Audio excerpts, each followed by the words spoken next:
like a story, this feels like a giant prose poem.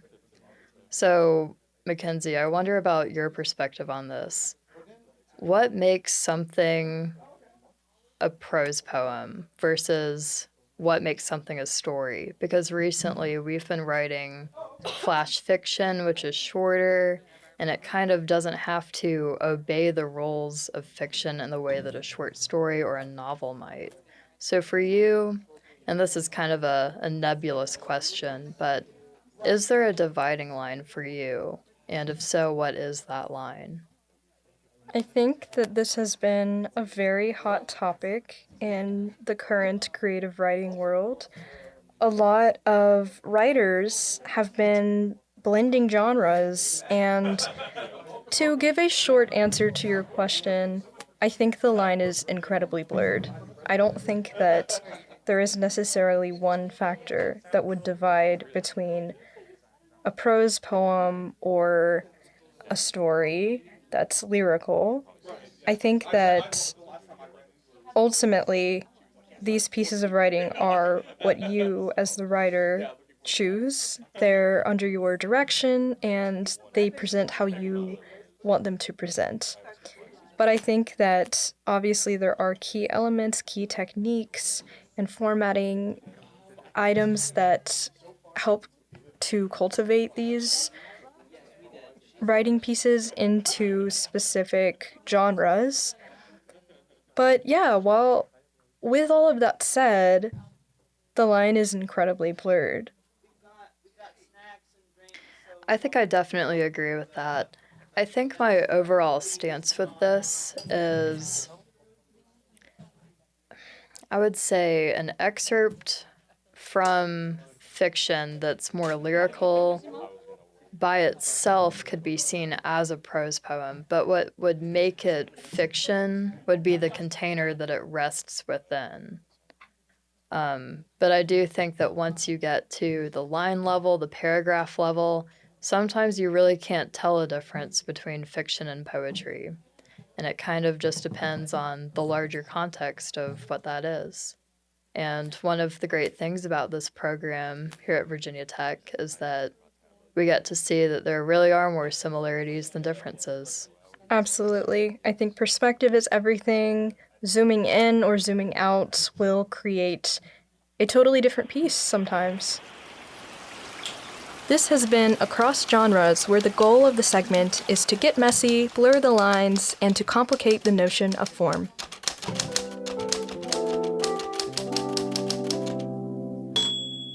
Hey, this is Lauren again. I hope you enjoyed Across Genres, a new segment that we're including in the podcast this season. We're trying out a lot of new things for the podcast and new things coming up for the journal as well. Something you can look forward to is the New River Journal getting a new look. This semester, we're revamping the New River Journal website. Tune back in because we might be discussing that in a later episode. Another new segment for the podcast coming up next, we'll be reaching into the archives of the journal and giving our listeners some inspiration for their own writing lives. I'll let Lexi and Mackenzie take you through that now. Check, check. Hey, Pook. This is Prompts from the Archives. I'm Mackenzie, and I'm here with Lexi. We're going to be looking back at the New River Journal's archives and selecting an electronic literature piece and then writing a prompt inspired by that piece. The piece we'll be looking at today is from the fall 2024 issue. It's called Harbor, and it's by Ronaldo V. Wilson. Harbor is an 8-minute audio-visual collage that invites, or perhaps dares, viewers to dive in. Beneath placid surfaces and the notion of water as shelter lurks the eerie, the unexplained, and the ancient. Set in Provincetown, Massachusetts, Harbor overlays recorded image, music, drawing, mask, dance, and audio text to contemplate what awaits us in the depths of familiar waters. Our MFA program here at Virginia Tech really emphasizes cross-genre study, and this helps us expand our visions of what we can do within our own genres as poets and as fiction writers. We believe that we can also Wait. So if I ever get Wow, everyone's here.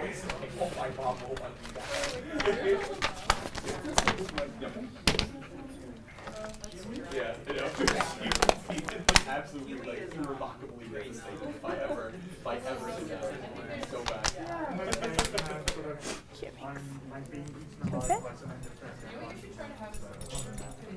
How are you, Lexi? Good. Are you feeling prepared to navigate? Calm your nerves.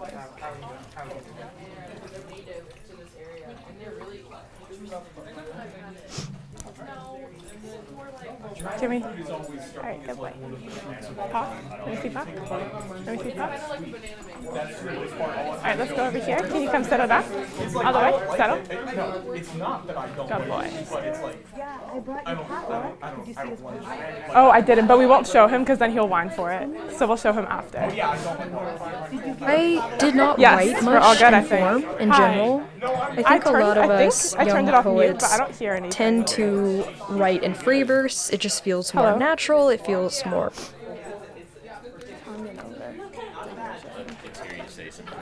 Hello? Speaking?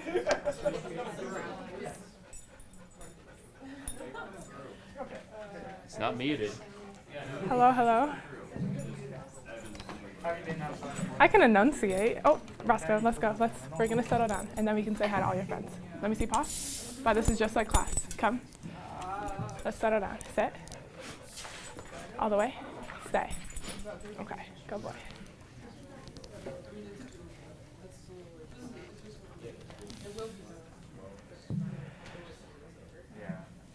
Oh man. Like welcome each and everyone.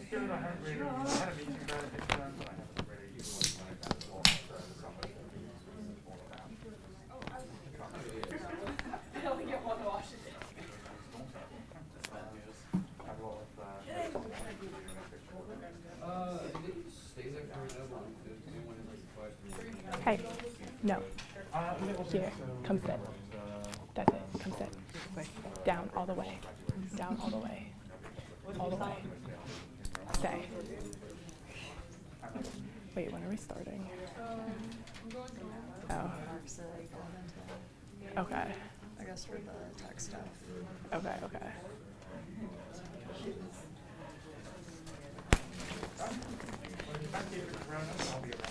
Andrew the Musician's like, let us out. I just learned last night that the writing residency that I applied for is picking up like I don't feel like my mic is on. it's all wide open, so I wouldn't be around. Yeah, I mean it says it's not muted. That's what they told me to do. And then Sibling.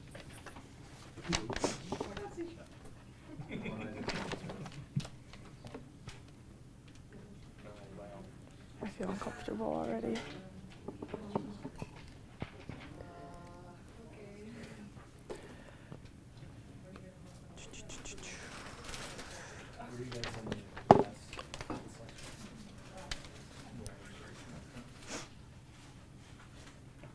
Who's that? It's Dr. Weaver. No, no, in the green shirt. I have no idea.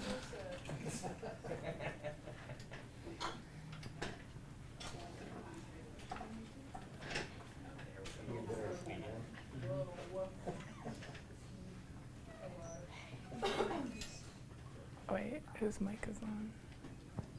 What? What? What does that mean?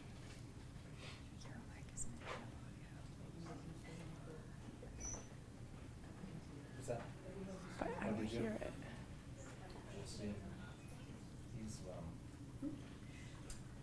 His wife, who's also a writer, are moving.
Check, check.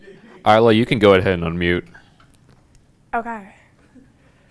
I only muted because apparently everyone on Zoom heard me like talking to my dog because my mic was on. I'm very sorry for everyone who's on Zoom. I did not realize that was what was happening, but my dog is here and he settled down. So if you heard that process, I'm glad to establish that it has all worked out. But more importantly, I'd like to welcome all of you to the 50th issue of the launch of the 50th issue of the New River Journal. Let's have a round of applause. Thank you all for being here in person and on Zoom to celebrate with us. Please feel free to help yourself. I see a lot of you already have helped yourself to snacks. If you're on Zoom, still grab a drink so we can do a little cheers to this launch of this journal that was founded in 1976, which, when I say that, makes me feel even less qualified. What is that? 96. I'm so sorry, that's what I have, and I just said 7. 1996, excuse me. Even 96, 76, still before I was born, and it makes me feel less qualified to be up here speaking on behalf of such a long and successful tradition of fostering creativity in our ever-changing digital spaces and in our minds. It's been such an honor to work with this amazing editing staff, on behalf of whom I'm speaking today. And I'm going to tell you all about them, so don't worry. But first, let me tell you a bit more about the New River Journal. The epigraph of our editor's note this year is a Heraclitus quote: "No man ever steps in the same river twice, for it's not the same river, and he's not the same man." I know you've probably come across these words before on like a fly fisherman t-shirts, like a fly fisherman enthusiast t-shirt, or your like overly philosophical friend at the dinner table. But I promise you that we have a genuine and profound way of framing our work here at the New River Journal within this ancient, famous sentiment.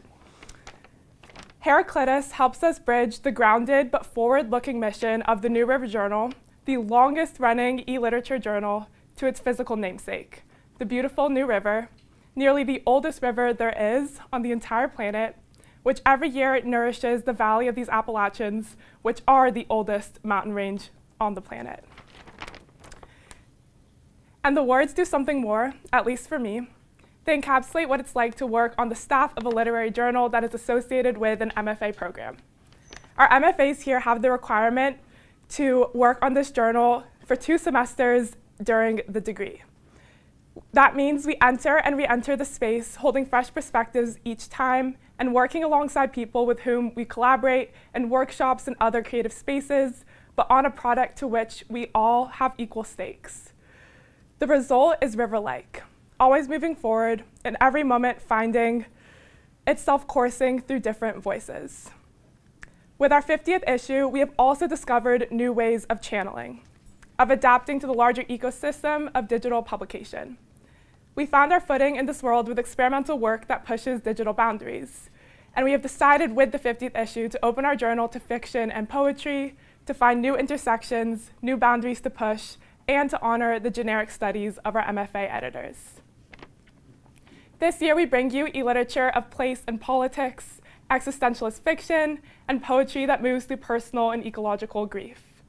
You all will have the opportunity to hear about these various incredible pieces in these various genres in just a moment, but I have one more thing to say. Because we started talking about Heraclitus, and any of you who know me personally know that I am a massive Percy Jackson fan who can recite the prophecies on the spot. I even actually cited Percy Jackson in my term paper for a Black literature class to help explain antebellum myth-making in the American South. So if I have an opportunity to talk about ancient Greece, I will talk about ancient Greece. And I'm bringing up ancient Greece because there is a philosophical paradox called the ship of Theseus that I think helps us understand the evolution and the mission of this journal.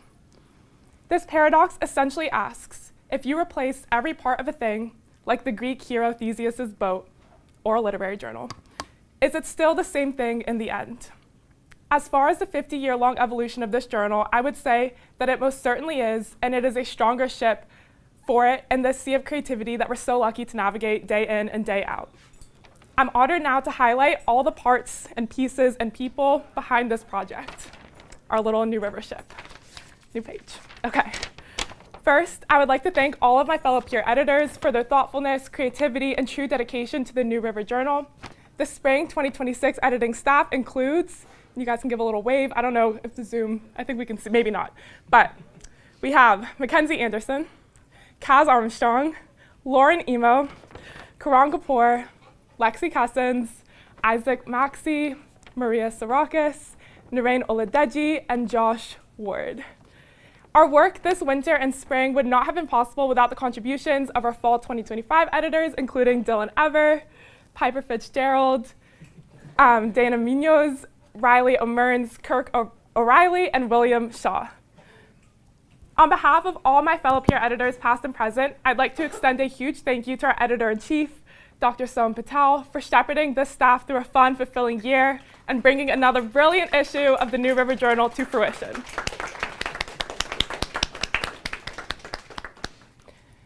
A few more thank yous for Dean, Greg, and the Next for preserving the archives of the New River. We are a bit obsessed with our own history, and landmark issues like the 50th make us even more reflective of the strong tradition of this journal and the incredible work it has highlighted and collected and produced over the years.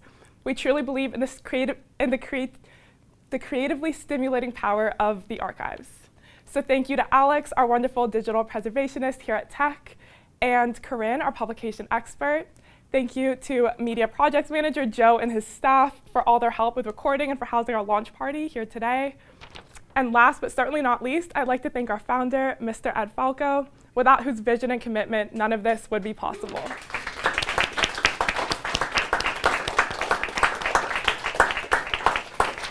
Speaking of vision, I'm so excited to launch us into the main event of today, an opportunity to hear directly from the brilliant contributors of our 50th issue. We're going to kick things off with Owen Roberts. Owen is an artist and educator based in Brooklyn. He works with software, video games, interactive text, animation, as well as mobile and online platforms. Owen, please tell us all about your piece, Mystery Fragments. Hi, thank you. Yeah, I'm Owen. I made the piece Mystery Fragments, and thanks for having me. And thank you to Maria and Soham for working with me on the piece.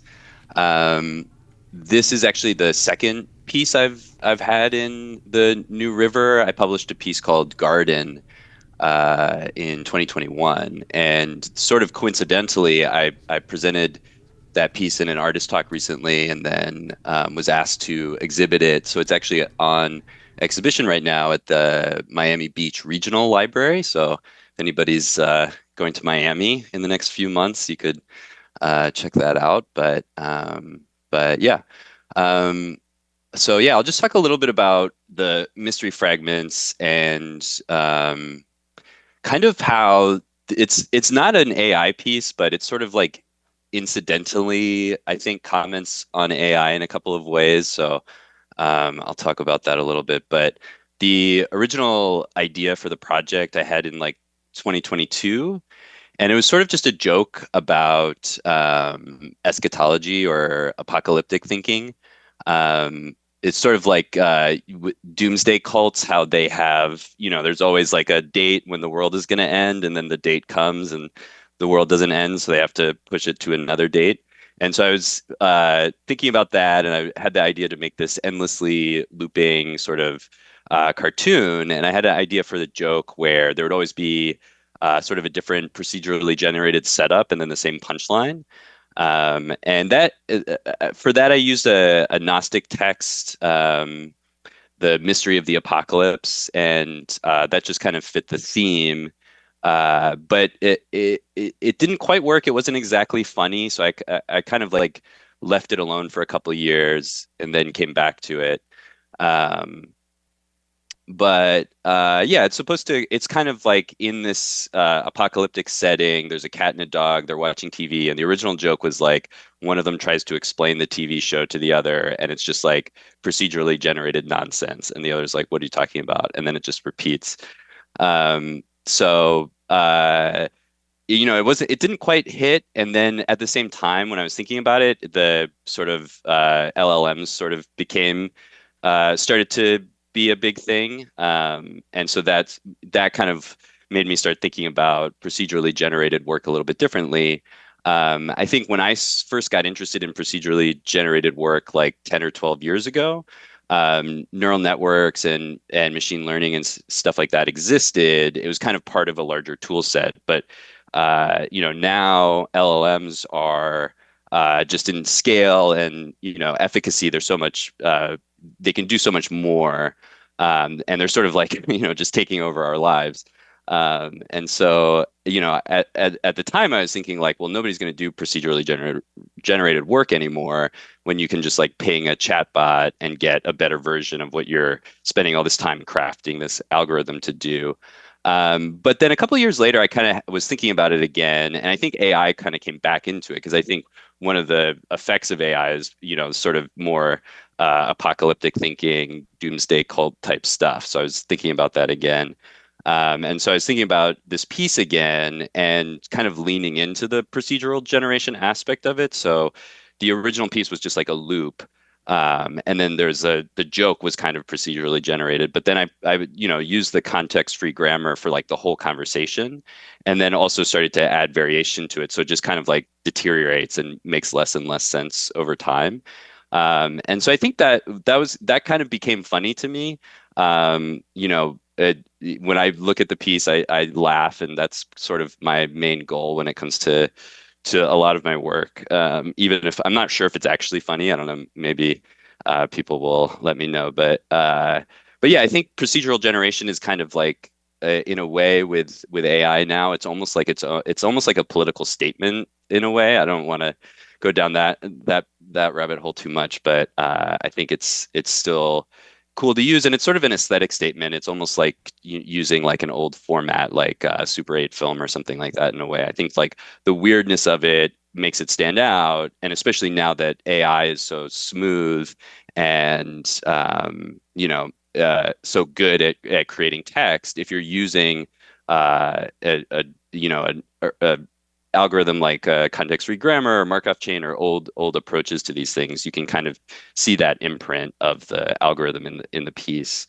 So yeah, I kind of just like leaned into the nonsense and goofiness of that, and I thought that was pretty funny. So I kind of revisited it last year and finally completed it, and now it's here. So yeah, I think that's kind of a little bit of background about that. Very excited to be part of the piece or part of the issue and part of the launch, and I'm excited to see what everybody else has been working on. So thank you.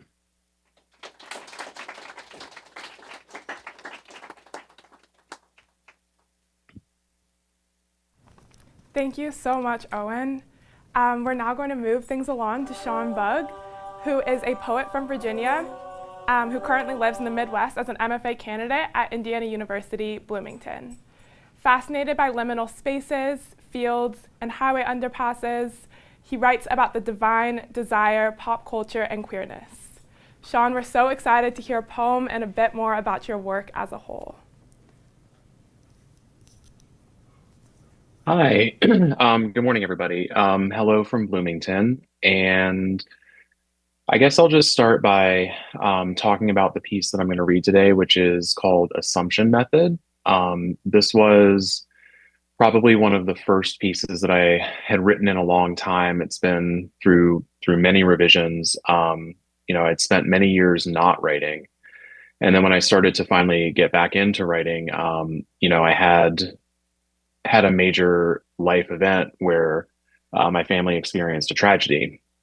And I needed to find a way to process that. And Gregor once told me that, poetry would save my life one day. And I didn't really understand or believe him when he told me this. I thought he was just being kind of, Greg. But it turns out that, when my family went through this experience, I turned to poetry just like he said that I would, and began, working through all of those emotions and the grief that surrounds this. And so this piece is what came out of that. And so I guess I'll just go ahead and read it. And then, yeah.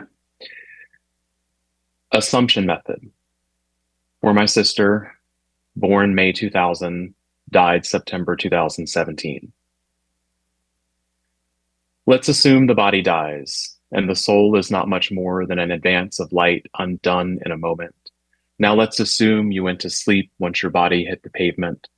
Let's assume you lost yourself in the darkness because it's quiet there and more delicate than calling it any one of the more ugly phrases we've learned to carve from tragedy, such as almost peaceful, when we mean the bruises splotching your face like a peach not handled with care, or almost wakeful, when what we mean is the bulge of your eyes swollen shut like a mason jar left too long in the basement shelf in a deep south summer.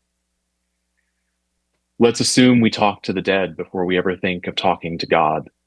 We give last rites and call it the most holy thing ever seen, but forget your voice almost as fast as eyes condense tears like water on glass.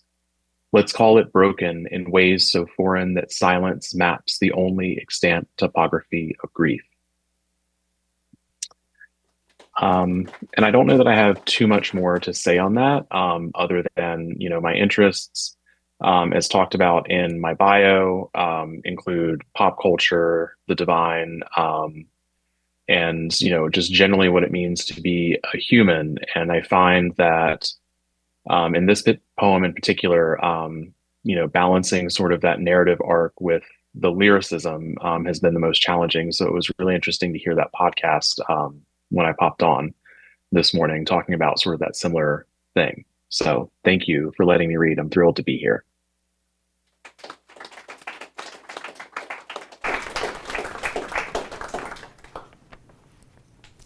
Thank you so much, Sean. Our next contributor is Andrew Demirjian, and Andrew Demirjian is an interdisciplinary artist and a professor at Hunter College. He experiments with the conventions of audio, physical space, text, and image, along with some of his students, one of whom will speak with us today, Phil Campbell. He created the sociopolitical exploration Radical Atmospheres, which is featured in this issue. Andrew, Phil, please tell us more about your vision and process. Great, thank you so much. It's great to be included in this issue of the New River. First of all, this is a super collaborative effort. It's not my piece. It's a bunch of people's work. So Radical Atmospheres is a collaborative audio walk. It's an audio AR walk in East Harlem. And it's made by students in the Integrated Media Arts MFA and honor students at Hunter College in New York. Listeners hear sound poetry and oral history excerpts that relate to historical events based on the location where they're standing in East Harlem. The poetry is made using archival materials from the Center for Puerto Rican Studies at Hunter College. It focuses on the radical activists from the 1960s and 70s, groups like the Young Lords, the MPI, PSP, El Comité, the East Harlem Renegades. So the students were working with these materials like manifestos and their newspaper and radio broadcasts and letters and all sorts of amazing stuff that they have in the archive, and creating poetry that would be placed related to where the issue was located in East Harlem. And along the way, as you're walking, we've done an additional 15 plus oral history interviews that provide context for the work that you're hearing. And so the students were using things like Rita and P5 to create to do like the parsing and analysis of the texts and oftentimes generating the work, but it wasn't necessary to use computational processes to make your poem. And I'd like to turn it over now to one of the students. Maybe Phil can talk about his process. Phil you're in New Haven at Yale working on your PhD, and we miss you at Hunter. So come back soon at some point. Thank you, Andrew, and thank you everyone for having us today. So yeah, I just want to talk a little bit about the project that I contribute to this broader challenge that we faced.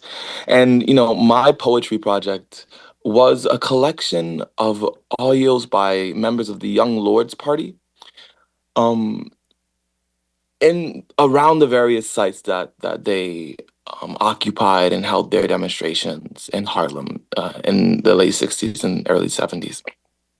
But I want to ground my discussion on starting on a recent trip that I took. In March, I took part in a youth brigade to Cuba in order to challenge the United States fuel blockade and sanctions against the country, which are effectively trying to, starve the country. And on that trip to Cuba, I remembered two of the most significant parts of this class. One, the notion of a battle of ideas in which the artist must take sides in. And two, the fact that the Young Lords Party in the United States was so inspired by the Cuban Revolution, from the ways in which they organized in the Marxist-Leninist form, to the ways in which they dressed. Their berets, for example, as Joana Fernandez describes in her amazing book, The Young Lords: A Radical History. The fact that they wear berets are inspired by the Cuban revolutionaries. Their rhetorical styles and their poetry, even the poetry is inspired by that great Latin American tradition. So the importance of continuing to give their work, focus is not simply as a historical project. We are not simply interested in looking behind us. One of the major responsibilities that we artists who have taken sides have is to remind our audiences that they are also parts of historical processes. So with my project, when you are on Harlem's 111th Street and around what's called the People's Church, you will be able to hear some of the words of members of the Young Lords Party who were organizing there about 50 years ago. What is it like to be welcomed into struggle by those folks who have, laid the groundwork before us? Not only are you hearing their broad political demands, and not only are you hearing it in their voices, but you're also hearing the more nitty-gritty aspects of what it's like to be there.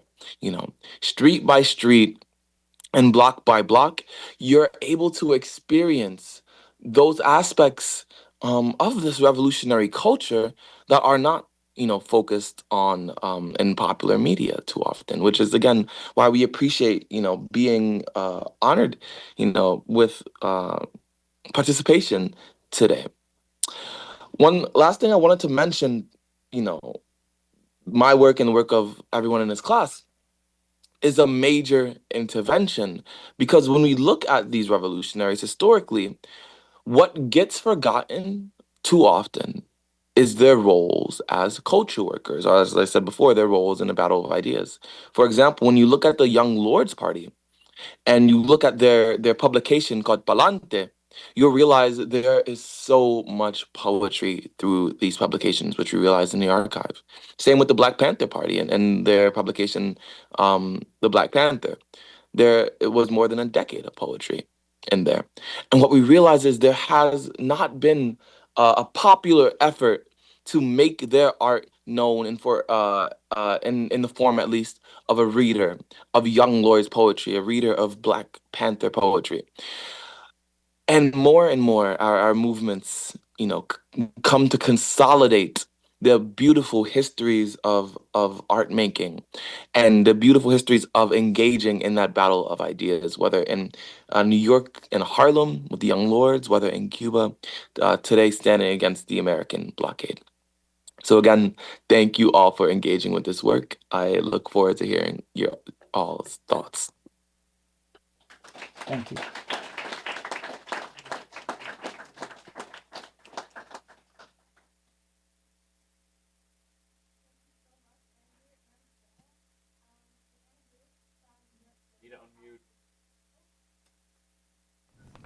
I just didn't want to make. Okay, we're good. Thank you, Andrew and Phil. We are going to move from New York City to the desert with Sisho, who is a writer from Central Arkansas and the author of Gestalt. I think I said that wrong. Did I say that wrong? I felt like this happens to me a lot. I believe it's a Gestalt. There it is. I won't even, this happens to me a lot. Okay, Gestalt. Their work often traverses the boundaries of identity, place, and genre. In their flash fiction piece, Guilty, Sisho writes into this traversal across a desert landscape punctured by carnivorous highway and its solo traveler. On the cusp of social horror and humor, Sho's story is sly, ambitious, and dripping in detail. Sisho, we're so happy to have you here to talk to us today. Thank you so much for having me. And I want to have a special shout out to Cass Armstrong for alerting me to this publishing opportunity with the New River Journal. So I'm very happy about that. Before I get into any of the detail or the context of the piece, I would like to read it first and then reflect. I'm just going to make sure that I am within my time. I'm going to time myself if that's okay. All right, this is Guilty. The two bumper stickers she'd had on the back of her blue 94 station wagon were chipped against the Arkansas summer and Colorado winter. She'd bought the first in support of a failed election, and the sun had bleached almost all the rainbow letters away. A man in Boulder gave her the other for free after asking her to complete a digital survey about civil rights, to which he responded, "I live in Arkansas, I know how it is." A fingernail could have fit easily underneath the dry cracks in the sticker's PVC, following the stale folds and the imperfectly applied square all the way down like a homeowner removing an old paint job. Her talons could thresh the flakes from the metal body in one go, but removing those reminders meant killing the memory of a hope turned stale. In the dead of an East Texas night returning from a death grip set, the car's weak back tire finally blew, forcing her off the shoulder of a road tow trucks didn't frequent past sundown. Drivers wary of the desert, dotted with eyes and voices set in skulls. The two stickers clung to the car in a late winter breeze, a pair of stark headlights illuminating them like suspects in a lineup as if to say, "Her, that's the one." Those LEDs froze the scene as a stranger, never to be seen again, invited her into the cab of his truck with dishonorable intentions. She gladly accepted his invitation, cloaked in the anonymity 2 a.m. brings to both the living and the dead. Sliding into the passenger seat in her harness and fishnets was as easy as slipping her talons between his ribs when he cut off a dirt road toward his intentions. She'd never return for her vehicle, discarding it like a horse to rot. The desert welcomed the corpses she created with a cold hunger, the bones stripped and scattered well before anyone thought to find them. Now, thank you. What inspired this piece was I really like the idea of, I had these stickers on the back of I had my own station wagon before I had my current car. My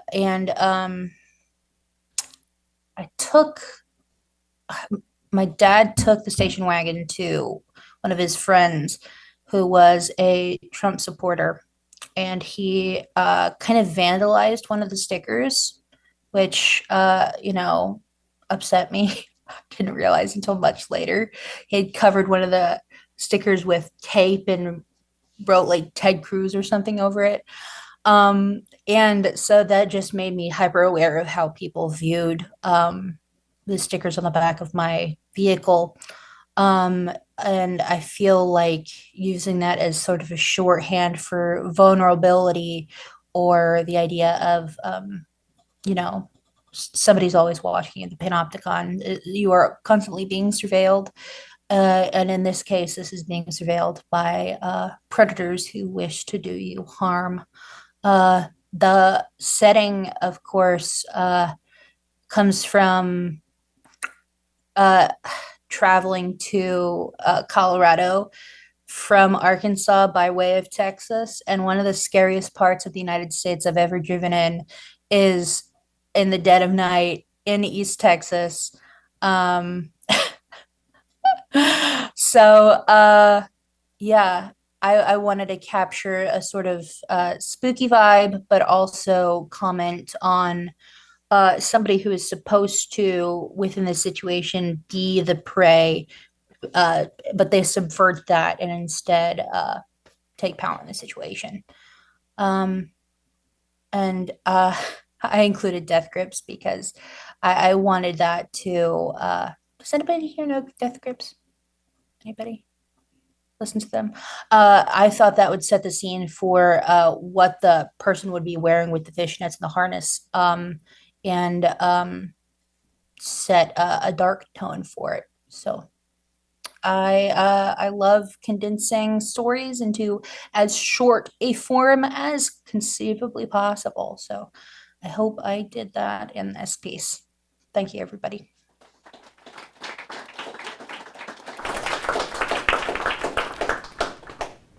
Oh, that was terrifying that was what everyone's seeing. I just realized that it was visible. Okay, thank you so much, Sisho. We're moving along to Terry Martilla, who is an artist, researcher, and educator who's been a postdoctoral fellow in the eGames Lab research project from 2023 to 2025, and whose work is all playable on her website. Very exciting. Working with designer Pedro Cardoso and musician Diogo Cocharo, Terry's game Nothing Happens explores the widespread power outage occurring in Portugal in April 2025. Terry, please talk to us about how you developed this game. Thank you so much, and thank you to all of you for all the efforts that you put into putting this issue together. I know it takes so much work behind the scenes, and I really, really appreciate it. And I'm so glad to be part of this. As you mentioned, this is a collaborative piece as well, so I'm here on behalf of our team who otherwise couldn't make it today. It was mostly me and Pedro working on this together. We had the musician and composer Diogo, who came in at the last moment to just add his beautiful music and sound design to the piece, which just made all the difference. So I invite you to open it at some point and take a look. Me and Pedro, well, we've been collaborating for a while now here in Porto, Portugal.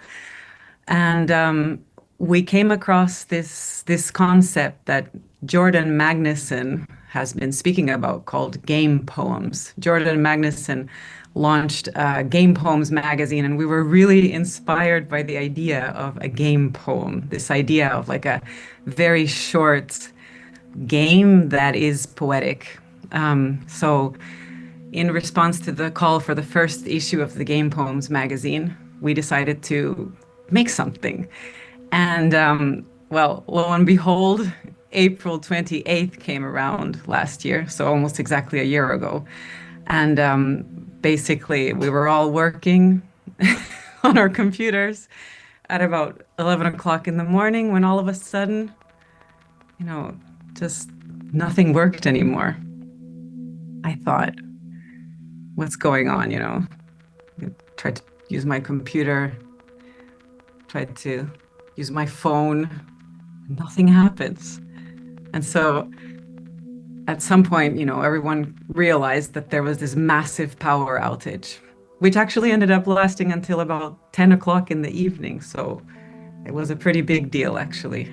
It was very interesting experience. Quite a privilege, actually, to experience it. Because all of a sudden you realize just how much of your daily life is built around being able to use and access things that work with electricity. So we decided that our game poem was going to be about the power outage. So in this teeny tiny experience, which only lasts about 5 minutes, We try to kind of invoke this sense of being lost in this vast space where a lot of the things you're used to doing don't do anything. We're playing around with this tiny affordance of like things that react to your proximity and then other things that don't. So the things that run on electricity, once you get close to them, they ask you if you want to engage with them. And when you say yes, they say nothing happens. But then actually, if you do go up to these other things that don't work with electricity and you click to engage, stuff does happen. And so that's where the poetry of the situation is. And basically, through the writing, that can be found under these objects that don't work with electricity. We kind of documented some of the insights that this very interesting blackout day brought.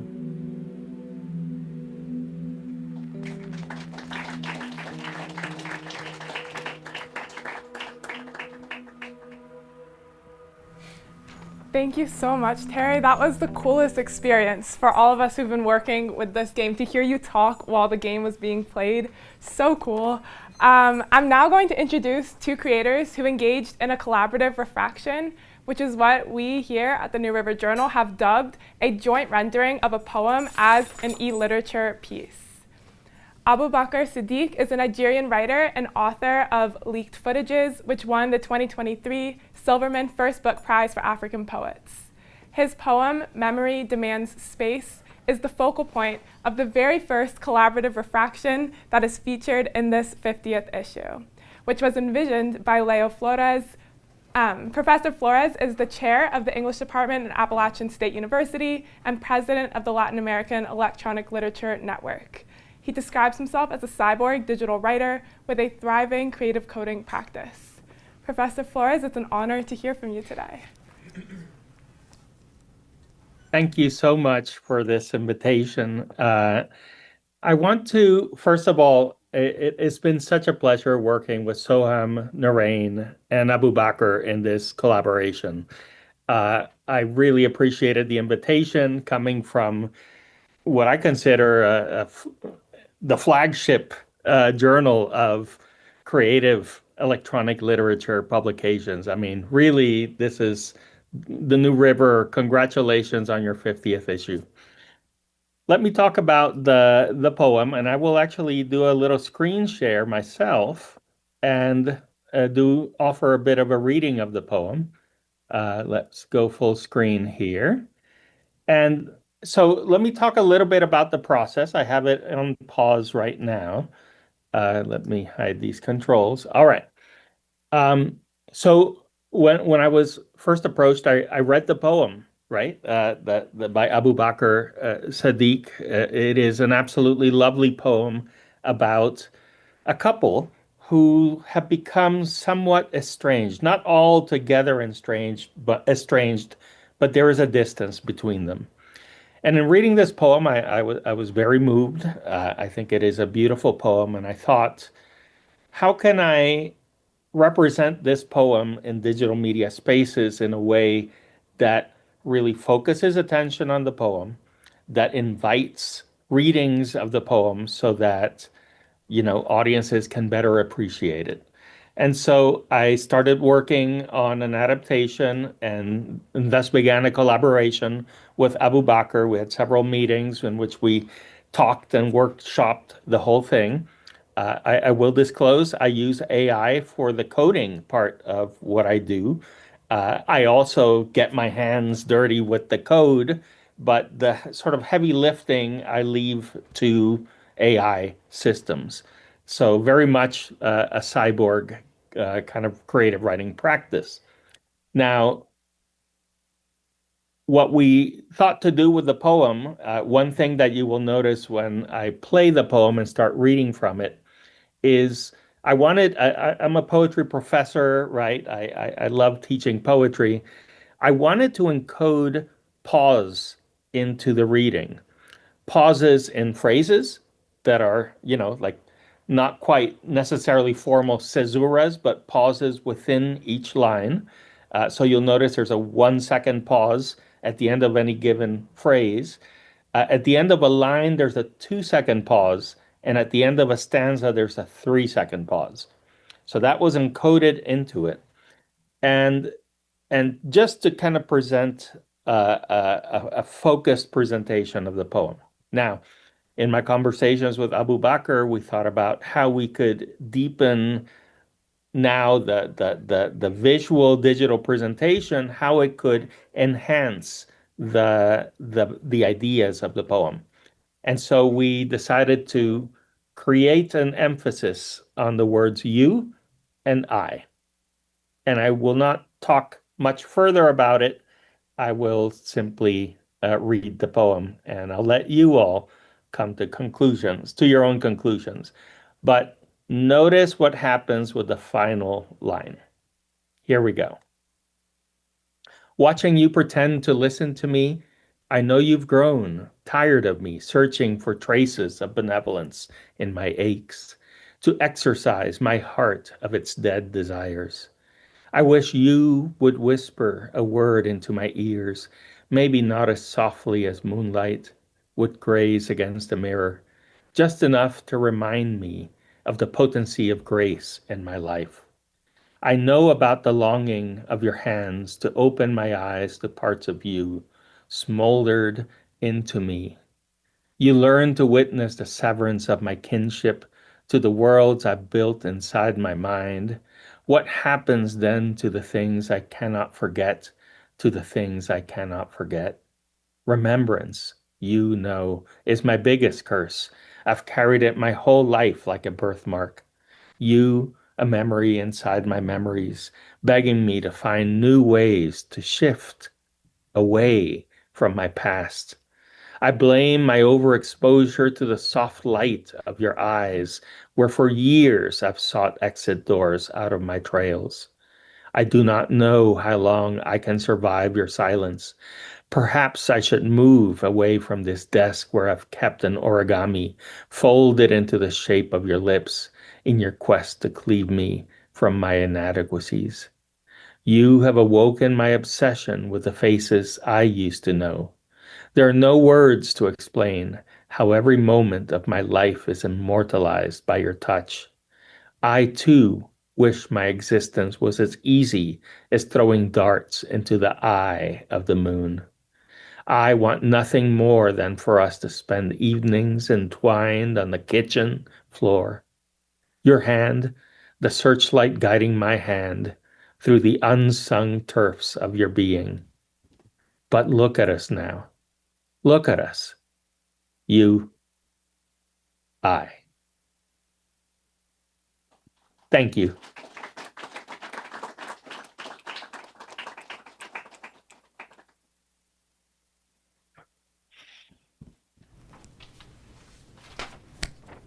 Thank you so much, Leo. Our next contributor is Halim Mahdi, a Lebanese poet and technologist whose practice spans algorithmic theater, computational poetry, and language preservation. Halim's piece, Open Season, is an immersive exploration of the lived migrant experience. Please tell us about this piece and this process of creation, and thank you for being here today.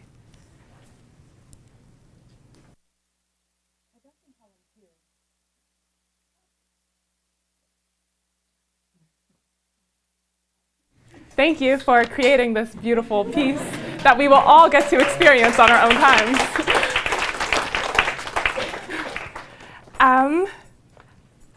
Next up, we have a flash fiction writer from Vancouver, Canada, Tatiana Tomjanovic, who is a Pushcart Prize nominee and a founding member of the Pride Roars Writing Collective. I'd like to invite Tatiana to close us out from the Zoom space by speaking about her absurdist piece, Freudian Flower. I think you've got the wrong piece. Freudian Flower? Is that by somebody else? That is 100% my fault. It was the same thing. Tatiana Tomjanovic with her amazing piece, The Planetarium Used to Be My Favorite Place. I'm so sorry. I got the Aw. wrong thing in my notes. No, I'm it's so okay. sorry. That's what happens to my brain. Although I do want to read Freudian Flower now. That sounds like a really good piece. Yes, I am a flash fiction writer. I love working in small spaces, and I'm so pleased to be here at the 50th anniversary issue of the New River Journal. I actually was invited to contribute a piece, which was intensely flattering. I think I told everybody. And then it ended up being, I had a piece that I was working on that ended up being a bit more collaborative. Dylan, one of the, I think, fall students, helped me. Sisho can probably relate to this. I like working small, and I keep going smaller and smaller and smaller. My favorite are drabbles, which is like 100 words, like on the dot. So it was a bit of a struggle because he wanted me to expand my piece. And so we worked together. I'm going to read just the first paragraph, and then I'll talk a little bit more about how I came to this. So the title of the piece is The Planetarium Used to Be My Favorite Place. I was 16 and worked concession at the McMillan Space Center for the summer. The first boy I kissed was a guide. We swept the dome's theater aisles for chip wrappers and gum after summer camps and families cleared out for the day.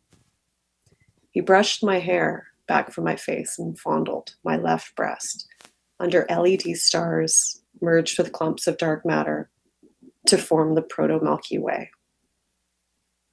Now I'm 22 and on my grandpa's arm at the planetarium for my wedding rehearsal. Grandpa's coat is damp. My hair is dripping. This is the price of getting married in February. It rains every day, but the rates are cheaper, and there are no special holidays gobbling up Saturdays, unless you count Valentine's, which I don't. All right, I lied. I went to the second paragraph. But the reason being that this piece I wrote in a workshop because I actually really struggle to find inspiration. And so I love to work from prompts. I love to enter timed competitions, and that forces me into a box. And I like writing my way out of that box. And there's a man named Matthew Kendrick, who is an incredible flash fiction editor and writer. And this was done in one of his workshops called Go with the Flow, Writing Beyond the Light Bulb. And it was all about bridging. And the idea is throughout my piece, I was jumping back and forth in time, yet trying to keep the reader anchored and knowing exactly where they are throughout the story. And that's sort of how I work. I feel like I'm a student for life. I'm a world champion procrastinator. A lot of the students in the room could probably relate. And so I need some sort of direction, some sort of timeline, even if I make it up myself and put it in my calendar, and then I go from there. Yeah, but I'm so honored to be here. I'm really blown away by the breadth of creativity that's been presented so far. I didn't know what ELIT was before Soham Patel first emailed me and introduced me to the New River Journal. Oh, and I can't forget my second editor, a shout out to Isaac, also for giving that finishing polish to my piece. So thank you very much.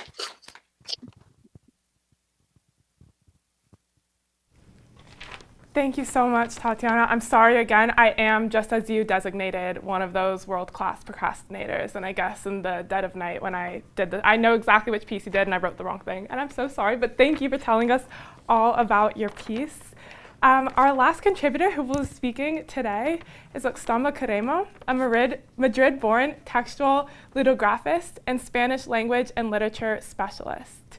He is a lover of the breathing word who uses direct, fluid, and mystical language to convey place and self.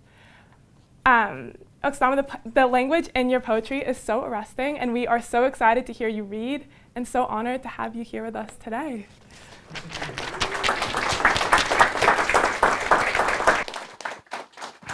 Thank you. Can you hear me? It sounded okay. Some months ago, my friend Dana told me, there's this New River Journal.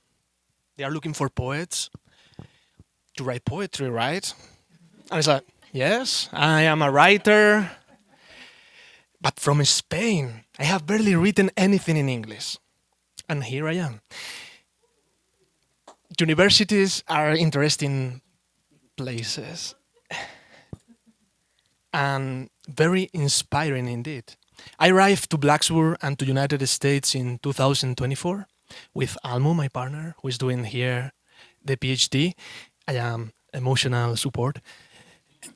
And shortly after, somehow we end up in this pub with another 2 PhD students, talking.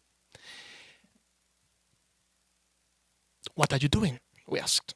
And they told us, we are asking ourselves, what can happen in an island that has no birds? And I was struck, like, explain yourself. No, yeah, we are, what ecological, biological, and environmental consequences are unleashed when an island suddenly loses its birds. Apparently, they were from the Fish and Wildlife Conservation Department. They were also from Guam, and in Guam, in the 1940s, aftermath of the Second World War, the Boiga irregularis, also known as the brown tree snake, native to Papua New Guinea, was accidentally introduced by US military forces. What initially appeared to be harmless and deeply human oversight soon became a catastrophic miscalculation. The devastating experiment of nature no one think of. With strongly war consequences for the island's bird life. Because slowly, bird by bird, the snake fell upon the forests of Guam and hushed them into silence. They told us that. And it's like, wow! I can write a poem about this. And I wrote it. My first poem in English. So let me thank those 2 students, Sia and Geroline, because they share with me this sad but amazing research of theirs. And thank you, of course, to Dana and and the New River Journal, the many people behind it, for accepting my poems and for letting us not forget what we humans sometimes build: oblivion. With those kind of errors, with these ongoing wars, as one poet put it, we are building oblivion. Now the poem. Within Cuotlua's source, that's the title, because I, for the sake of fiction, transform Guam into Cuotlua. Hope you like it. There are no birds in Cuotlua. Not anymore. Someone thought it was a good idea to gift this heavenly, far-flung, tiny island with the meandering presence of the brown tree snake. Cuotlua, lost in the memory of the Pacific Ocean, knew no snake. Long time ago, its jungles were home to music. Birds of all kinds of joy sang their melodies, their ballad-free, danger-free, ballads, while trees of all shapes of life perform their ancient dances. Speechless nature remains, an eerie stillness. No songs, no wings fluttering, just Kotlua engulfed in the silence of the terrestrial. Kotlua knew no ships brimming with flags, with weapons, with whiteness. Kotlua knew no man-made mistakes that would gobble the voices of its flying souls. But once mistakes come true, who can predict the consequences? Not the birds. Seethed in centuries of ecological safety, oblivious to the ever-hungry fish. Unfortunately, not the birds. One by one, Kotlua swallowed them, almost dutifully. And then there were none. The trees, aghast, choked on the new disturbing monotony of the sky. The snake, restless, awaited tunes that might never be warbled again. No melodious movement above, no mating serenades, no hatching eggs, no sunrise tweets, nothing. Just Kotlua accepting the excruciating humiliation of a non-singing forest. Perhaps one day, researchers and doctors and wildlife advocates will repopulate the island with newcomer birds. But I ask myself, who will teach them the lyrics of those long-forgotten songs? What's more, who will find the brown tree snake? Harbor under coils and coils of oblivion and offer her enough deeply felt forgiveness, something, a chirp, a trill, a pentagram of feathers with which she can restore her long-lost life purpose. Thank you very much.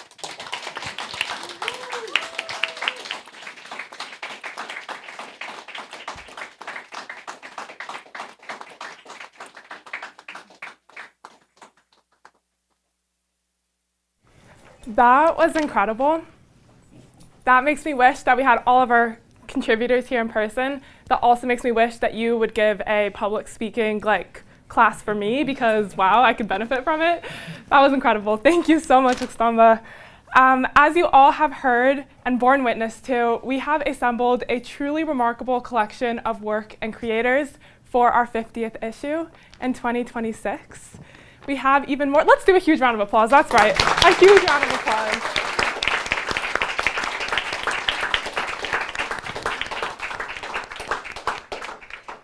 Thank you everyone on Zoom in person for bringing your voices and telling us all about your pieces. We have even more contributors like fiction writer Franziska Hofhansel, poet and computer scientist Katie Jiro, and Tokyo-born poet and translator Miharu Yanu. So you can go check out the newriverjournal.org to discover all of this incredible work for yourself and get to play all these games and see all of these beautiful pieces on your own computers over and over again for all perpetuity because of our archives. So please go enjoy that.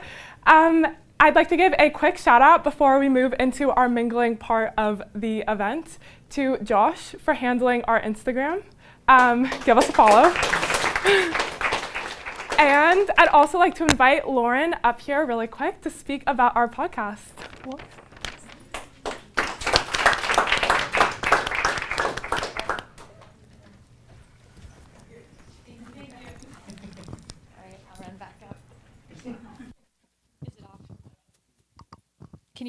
Can you all hear me on Zoom? Yes? Okay. Hi, I'm Lauren Emo. Can you hear me? Cool. Okay. I'm Lauren Emo, executive podcast producer for the companion podcast for our journal, the New River Podcast. You can find us on Apple, Spotify, and on Virginia Tech Publishing website. I really wanted to thank the contributors who joined us on the podcast. We got to speak to Leo Flores and Abu Bakr. We got to speak to Andrew and some of his students as well. It was so wonderful to put the season together. Our first episode is out today. It launched today, so please go check that out. You might have heard it in the beginning of this party. And the episodes will be coming out throughout the summer, so keep an eye out. We'll have 6 episodes this season. It was just really wonderful to be able to interview some of our contributors and talk about the journal and its mission, and eLit and our lives as MFA students and student editors. But I just want to thank you all for being here. Thank you, Isla, for running this. Big shout out, Isla. So if you have any long drives coming up, put on the podcast, take a listen. Yes, so thank you everyone.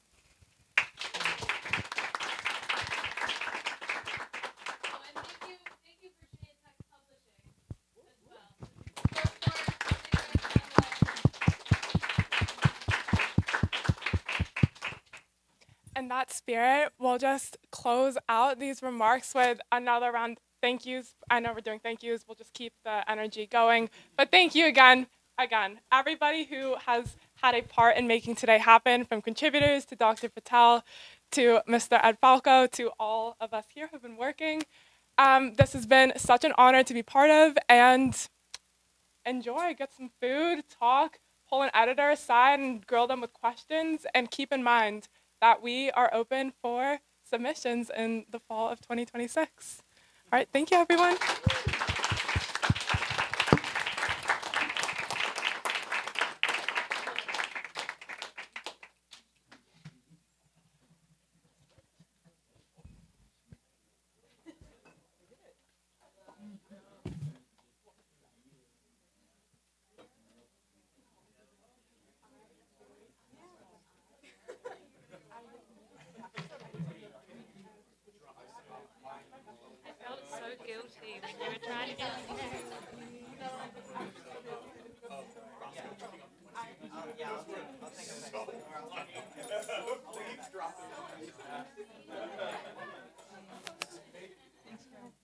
Any more recording? Should we stop our recordings and stop the Zoom ups? Oh, they're all gone. Yeah.